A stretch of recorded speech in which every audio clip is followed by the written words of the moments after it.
histoire qui a choqué tout le monde. Rappelez-vous de Mohamed Bekali qui a été virulent auprès d'une policière. Elle l'a insulté. Cette vidéo avait fait le tour du web. Il y a même Rémi Villemur sur cette antenne qui avait réussi à parler à Mohamed Bekali. Il n'y avait pas vraiment de remords d'avoir été si impoli avec cette policière en question. Et ça avait fait rager tout le monde. Avec Maître Sophie Mongeon, avocate en droit social, ce contrevenant-là, ce petit bum-là, finalement, qui a manqué cruellement de respect, bien, finalement, il y aura des conséquences à ses actes. Bien, effectivement, il va être poursuivi en diffamation. Mais tu peux avoir la diffamation au niveau civil, qui est beaucoup plus populaire, et tu as une diffamation criminelle. Je suis pas du tout spécialiste en droit criminel ou en droit pénal. Fait que même moi, j'ai fait « Ah ouais, on peut poursuivre quelqu'un en diffamation criminelle. » Et je suis allée faire des vérifications. Eh bien oui, les publications, là, si on sait qu'ils sont vraiment diffamatoires puis qu'ils sont fausses, ça devient un acte criminel et il y a une peine maximale de 5 ans d'emprisonnement. Fait que je trouve que c'est une bonne affaire parce qu'effectivement, il faut quand même contrôler le citoyen. Ils peuvent pas faire des menaces comme ça à qui veulent bien. Ben, dans ce cas-là, c'était hyper misogyne. C'était violent. La policière a tellement bien réagi, mais on la sentait figée.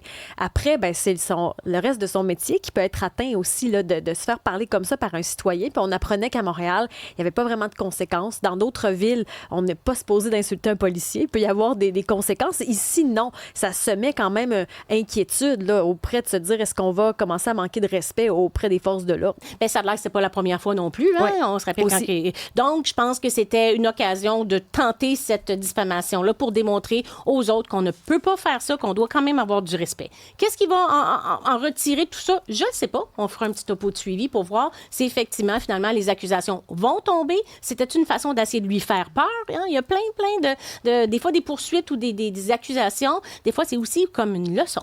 Mais c'est parce qu'au moins, on a l'impression que ça avance, parce que souvent, à chaque fois dans cette émission et dans celle des autres, ce qu'on réalise, c'est que souvent, il n'y a pas de conséquences ou peu de conséquences, puis ça nous décourage. Donc, dans ce cas-là, tant mieux s'il peut être puni. Autre affaire qui fait couler beaucoup d'encre aujourd'hui, le CN qui épand de l'herbicide sans préavis. Oui, donc c'est un super article là, qui effectivement nous démontre que le CN il épand de l'herbicide sur ses voies sans que les résidents soient avisés. Ça, c'est le grand titre. Sauf que effectivement, les résidents ont été avisés, mais il y a plusieurs mois, donc on ne savait pas que c'était pour le moment. Donc, évidemment, il y a des herbes qui poussent sur les rails de CN. Ils doivent contrôler ça. Ils utilisent le glyphosate qui est surtout reconnu sur le nom de Roundup. Alors, on se rappelle que Roundup, donc Monsanto et Bayer, qui est le propriétaire de Roundup, fait office de multiples poursuites à travers le monde et on parle de millions de dollars d'ailleurs. Et Paul Saint-Pierre Plamondon n'était pas content de ça. Là. Grande publication aujourd'hui là, où il dit que le CN se pense au-dessus des lois municipales parce que c'est interdit, ça, dans plusieurs municipalités, cet herbicide-là. C'est interdit au Québec, mais parce que c'est fédéral, ils n'ont pas suivi les règlements municipaux, donc c'est ce qu'ils dénoncent, puis avec juste raison, là, parce que ça cause des maladies importantes. Donc, justement, notre bureau vient de gagner une cause, puis on est bien associé avec l'Association des maladies de Parkinson, là, les victimes de pesticides au Québec. On a effectivement démontré qu'une personne qui travaillait dans des serres ou dans des pépinières, qui avait été exposée justement à ce genre d'herbicide-là, avait développé la maladie de Parkinson. Donc, si vous avez effectivement travaillé dans un endroit où il y avait des produits de pesticides et vous développez un problème neurologique, bien là, le Parkinson, c'est la nouvelle maladie qui est clairement reconnue. C'est même écrit dans le règlement de la CNSST que si tu as travaillé un certain temps avec des pesticides, tu peux avoir une maladie reconnue reliée à ton travail. Toutefois, Isabelle, le problème, c'est que la majorité des gens qui vont être en contact avec des herbicides ne sont pas des travailleurs. Comme ici au CN, c'est des résidents. Mais même, je pense à des enfants qui vont jouer. De jeunes enfants, poumons pas développés, vont aller jouer dans l'herbe, puis finalement, ben, c'est dangereux pour leur santé, mais on le sait pas. Bien, résidents, enfants, aussi, tu sais, par exemple, si tu es propriétaire d'une ferme, puis tu es travailleur autonome, puis tu fais, tu n'es pas éligible à la CNSST. Fait qu'en bout de ligne, tu sais, la CNSST, c'est pour éviter que les gens entament des poursuites financières en sortant de l'argent de leur poche. Mais là, les critères pour reconnaître des travailleurs dans ce contexte-là sont très limités. Fait que la population, en général, n'a pas de choix que d'aller faire des recours auprès des tribunaux civils. Tu sais, par exemple, là, en 2025, Bayer vient d'être condamné à 2 milliards US pour une personne. Tu sais, quand on regarde nos petits recours ici, puis je vous dis que c'est pas payant au Québec, là, ça ne l'est pas. Le premier recours recours, là, qu'on se rappelle, c'était le premier contre Roundup en Californie en 2018.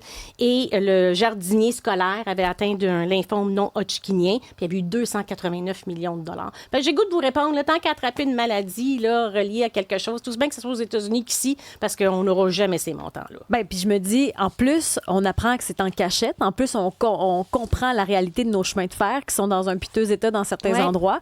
Là, on se dit, OK, on pulvérise des herbicides dans Merci Hochelaga Maisonneuve en cachette. Qu'est-ce qu'on nous cache d'autre? Puis dans quelle autre municipalité aussi on en étend de ces herbicides-là? Il y a beaucoup de questions à ça. Bien, sûrement, mais pourtant, le ministère québécois de l'Environnement avait publié un guide disant que les travaux doivent être annoncés 1 à 3 semaines d'avance pour s'assurer justement de contrôler l'environnement. Là, je pense que visiblement, c'est pas ils le cas. s'en foutent du Québec.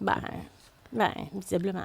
Mais est-ce que le citoyen peut prendre recours contre ces compagnies-là? Est-ce que ça se fait un recours collectif ou je ne sais trop, mais c'est compliqué? Bien, on peut le faire. Bien, non, parce qu'on est une pépinière de recours collectif ici au Québec. C'est pour ça que je vous en parle régulièrement. On est la province la plus généreuse dans l'acceptation. Les critères sont limités. Fait qu'à travers le Canada, souvent, des avocats vont intenter le recours collectif au Québec parce que c'est plus facile. Donc, ces personnes-là pourraient se mobiliser puis effectivement faire une action collective pour un dommage moral et des dommages moraux environ de 1 000 $. OK. À peu près, c'est tout. 1000 par personne ou... Oui, grosso modo. Là, c'est à peu près là, ce qu'on entend souvent dans les actions collectives. Là. C'est pas beaucoup. Pour un dommage moral. Quand tu as un dommage plus concret, là, par exemple, quand tu te coupes un doigt, c'est facile à identifier. Mais quand c'est plus une crainte dans le futur, peut-être que tu ne développeras jamais rien, c'est toujours des petits montants. Et comment être capable de prouver, par exemple, que tu as développé des problèmes de santé en lien avec l'herbicide? C'est très difficile de faire la corrélation. Bien, je pense qu'une fois un épandage, c'est pas suffisant pour créer une maladie, peut-être chez les jeunes parce qu'ils ont des petits poumons, comme tu disais auparavant, mais ça va être extrêmement difficile. Mais il faudrait quand même se pencher sur cette réalité-là parce que là, on parle des herbicides, on parlait de nos voies ferrées qui sont mal entretenues. Il y a quand même plusieurs enjeux quant à nos voies ferrées, là, quant à ces compagnies d'ordre fédéral. Ben oui. Est-ce qu'il y a une grosse protection? Est-ce que je veux dire, il y a une investigation ou des enquêtes régulières sur l'état des rails? Je ne le sais pas. Je ne suis pas assez calée là-dessus pour te répondre comme tel. Mais on voit clairement que c'est comme toutes les autres. C'est désuet, hein? Puis il arrive toutes sortes d'affaires. Là. Autre chose, c'est l'action collective contre la DPJ. Ça non plus, ça va pas bien. Hey, comme s'il n'y avait pas assez de troubles, là, la DPJ. Mais en même temps, j'ai goût de te dire, Isabelle, ça me décourage. La DPJ, là, c'est une organisation gouvernementale qui protège nos plus démunis, nos enfants. Puis de ce temps-ci, j'ai l'impression qu'ils font un petit peu du n'importe quoi. Tu sais, c'est grave, là, qu'il y a 2-3 semaines, là, je me rappelle plus, le temps va très vite, qu'il y a eu des rapports qui ont été falsifiés pour faire en sorte, c'était à Laval, qui ont été falsifiés pour ne pas montrer la mère sur un bon jour, pour qu'elle perde ses enfants. C'est une joke, ça? On niaise-tu, là? Fait que là-dedans, là, ça s'appelle l'alerte bébé. Ça existe depuis un bon bout de temps. Puis ce que ça avait comme conséquence, c'est que les centres hospitaliers recevaient une alerte transmise par la DPJ en disant, écoute, il y a une femme qui est enceinte, elle va accoucher, donc voici les problèmes, voici ce qu'il y en est, voici ses antécédents, etc. Et il y avait des mamans qui ne partaient pas avec leur bébé. On est au Québec, on est en 2026. Je trouve que c'est comme un vol d'enfants, là. Donc, il y a eu un recours collectif, une action collective, c'est le bon terme, là, en décembre 2025, où on réclame 100 000 $ par maman et également 50 millions à titre de dommages punitifs pour plus jamais que ça arrive. Pourquoi? Parce qu'au Québec, on était les petits derniers à réagir. En 2019, là, il y avait une enquête qui avait été faite sur les femmes et les filles autochtones disparues et assassinées, surtout parce que, évidemment, les autres sont un petit peu plus touchés là, au niveau de difficultés familiales, avec des antécédents, tout ça. Puis, on a déclaré que c'était contradictoire puis discriminatoire. Fait qu'en 2019, le Yukon, la Colombie-Britannique et l'Alberta cessent la pratique d'alerte bébé. 2020, Ontario-Manitoba. 2021, Saskatchewan, Nouveau-Brunswick, Terre-Neuve et Labrador. Puis nous autres, on a fait ça juste en 2023. 4 ans plus tard. Pourquoi ça a été long? Je sais pas, on dort au gaz ici. On met ça qu'on dort au Ça n'a gaz. pas de maudit bon sens. Puis, en avril 2023, le cabinet du ministère de la Santé et Services sociaux avait émis un communiqué disant que c'était discriminatoire. Fait que là, comprenez-vous, en avouant que c'était discriminatoire, c'était une recette parfaite pour aller faire un recours collectif, là. Puis l'histoire de la femme qui s'est fait prendre son enfant, c'est assez triste. Elle était suivie par la DPJ, elle avait 17 ans.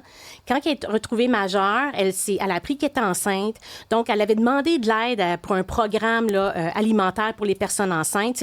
C'est comme ça qu'elle était en contact avec une travailleuse sociale. Et à partir de ce moment-là, c'est le travailleur social puis la DPJ qui a appelé le centre hospitalier pour l'aviser qu'elle accoucherait. Puis la fille n'est pas partie avec son enfant.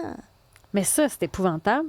Moi, je trouve... Isabelle, je lisais ça ce matin, puis je me dis, Caroline, on est au Canada. La jeune, finalement, qu'est-ce qui est arrivé avec elle? Elle a récupéré là, son enfant, mais là, elle reste avec une faible estime d'elle-même, de la honte, une perte de dignité. Puis elle demeure avec l'impression, ce qui est écrit dans la requête, qu'elle ne sera jamais une mauvaise mère, qu'elle ne sera jamais une bonne mère, qu'elle va toujours être une mauvaise mère. Si la DPJ, effectivement, a agi comme ça avec elle, ça lui ramène des souvenirs et des traumatismes de l'enfance. Est-ce qu'elle est avec son enfant aujourd'hui?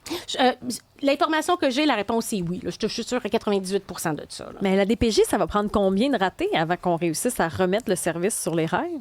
Je le sais pas. Puis on se rappelle qu'il y avait une avocate, Maître Nguyen, là, qui avait monté au front contre la DPJ. Puis elle avait eu des plaintes au barreau. Elle avait été même eu des réprimandes du barreau parce qu'en tant qu'avocat, tu ne peux pas critiquer les institutions. Comme telle, elle l'avait fait.